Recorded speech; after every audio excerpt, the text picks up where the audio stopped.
16m50, nhưng quả thực là việc có quá ít cầu thủ có chiều cao tốt khiến cho chúng ta không thể. Pelatih Vietnam bikin heboh usai Timnas Indonesia U22 kalahkan Timnas Vietnam dengan skor 3-2 dan Timnas Indonesia U22 lolos ke final. Berani katakan hal ini tentang Timnas Indonesia dan salahkan wasit. Tapi sebelum lanjut, bolehlah kalian like, komen, dan subscribe agar tidak ketinggalan berita dari RM Sport. Kalau sudah subscribe, saya ucapkan banyak terima kasih dan mari kita lanjut.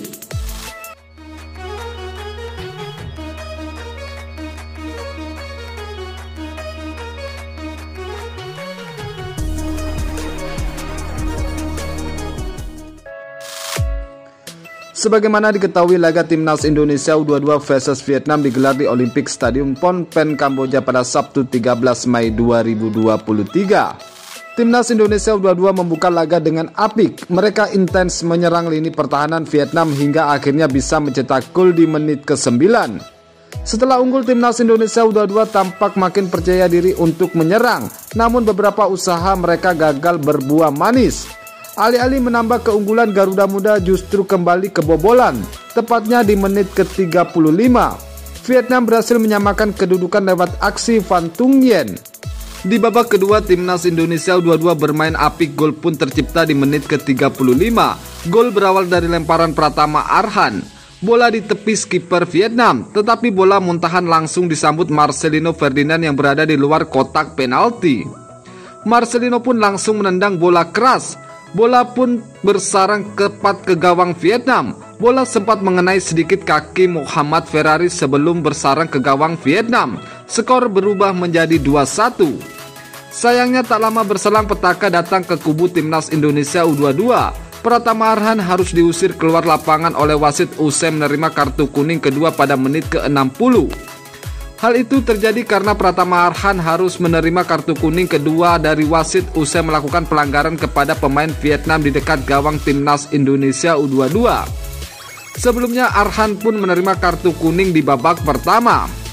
Bermain dengan 10 orang saja, Timnas Indonesia U22 akhirnya kesulitan menghalau serangan bertubi-tubi dari Vietnam. Pada menit ke-78, Vietnam menyamakan kedudukan usai Bagas yang berusaha menghalau bola masuk ke gawang Garuda Muda justru membuat bola bersarang ke gawang Hernando Ari. Skor berubah menjadi 2-2. Di masa injury time, Timnas Indonesia U22 sukses membuat kejutan dengan menjebol gawang Vietnam. Ialah Taufani yang menyarangkan bola ke gawang Vietnam dengan tendangan keras. Skor langsung berubah menjadi 3-2. Hingga peluit akhir dibunyikan, skor tidak berubah menjadi 3-2. Indonesia pun dipastikan lolos ke final. Dari hasil yang didapat, Timnas Vietnam memicu komentar mengejutkan pelatih Vietnam. Pelatih Vietnam mengatakan bahwa dirinya cukup kecewa dari hasil yang didapat Timnas Vietnam karena kalah dari Timnas Indonesia di semifinal. Kami gagal ke final karena Timnas Vietnam kalah dari Timnas Indonesia. Saya cukup menyayangkan dari hasil yang didapat Timnas Vietnam. Terlepas dari itu semua, pelatih Vietnam tetap memuji anak asuhnya. Mereka sudah bekerja keras untuk mengalahkan Timnas Indonesia. Tetapi saya akui Timnas Indonesia lebih hebat daripada Timnas Vietnam. Timnas Indonesia bermain cukup bagus walaupun mereka bermain dengan 10 orang. Harusnya itu dapat dimanfaatkan oleh pemain Timnas Vietnam. Tetapi itulah bola, ada yang kalah dan ada yang menang. Terlepas dari itu semua, pelatih Vietnam cukup menyayangkan dari keputusan wasit yang dikiranya tidak fair play. Kami banyak dirugikan oleh keputusan wasit yang saya rasa tidak fair play. Mereka lebih berpihak kepada Indonesia, ujar pelatih Vietnam. Jadi bagaimana menurut kalian guys tentang komentar pelatih Vietnam? Tulis di kolom komentar di bawah. Terima kasih, salam sehat, salam olahraga.